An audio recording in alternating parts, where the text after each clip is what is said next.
Hola, sóc l'Ali i benvinguts al meu canal. Ara us explicaré el meu projecte de final de cicle. Penjaré 8 vídeos explicant tot el procés i estarà ordenat en una llista de reproducció que s'anomenarà Diari d'aprenentatge. Comencem amb el primer vídeo, la creació de la idea inicial. Quan ens vam proposar la idea, vaig voler trobar alguna cosa que reflectís la meva passió, que és la dansa i els espectacles. Aquesta primera part m'ha ajudat a entendre que les idees no surten soles. S'han de treballar amb paciència. Les idees no surten de cop. Activitat 4A. La idea individual. En aquesta activitat calia proposar dues idees, una audiovisual i una d'espectacles. La meva primera proposta va ser Dance On, un projecte de tipus espectacle i talent show de dansa. El tema central és un concurs de dansa i els protagonistes són els ballarins. La meva segona proposta va ser Jump Into It. És un projecte audiovisual de terror. El director seria Spencer Lucky. És un cineasta, actor i compositor conegut per al seu gènere, que és el terror.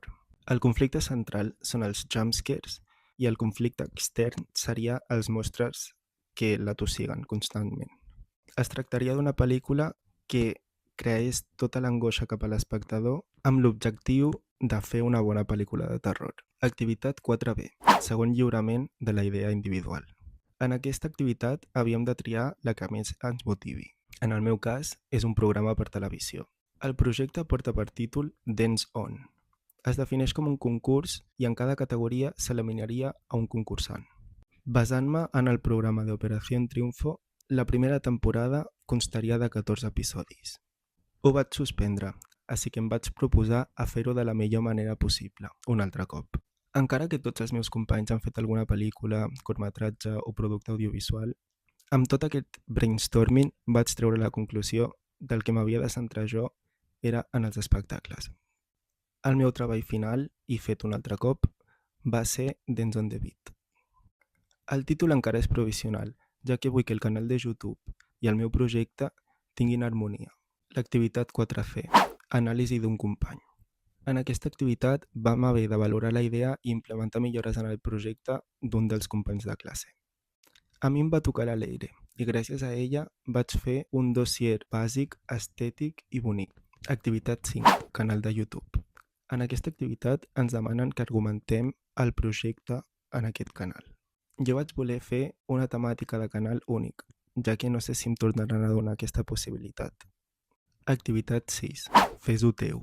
Vaig implementar totes les millores del professorat amb les valoracions i notes que he rebut d'ells. Encara que hi havia de ser un document informatiu implementant tots els canvis i millores, ho vam presentar tots a correcuita. És el que més em va costar, ja que volia que em sortís bé i volia explicar-me de la millor manera possible. El resultat d'aquesta activitat va ser Footloose Dance Academy o Footloose Dance Show. La sinopsi de la pel·lícula de Footloose és: un adolescente rebelde que se muda a un pequeño pueblo y en su lucha por pertenecer a él intenta terminar con sus estrictas leyes que prohíben el baile y la música rock.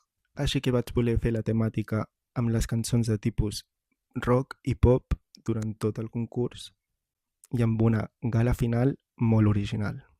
Que tots els finalistes facin una coreografia amb la cançó de Footloose. Les condicions de la gala final són: el remix ha de tenir com a mínim introducció i vers, estribillo i final. Podran venir com a màxim 10 ballarins. Junt amb el finalista tenim 11 ballarins totals més un possible artista convidat, que cantaria la cançó de Footloose. Em fa molta il·lusió veure com aquesta idea anirà evolucionant. Al pròxim vídeo veurem com aprofundeixo en el projecte i en el següent com faig el meu primer pitching inicial. Gràcies per veure. Ens veiem en el pròxim vídeo.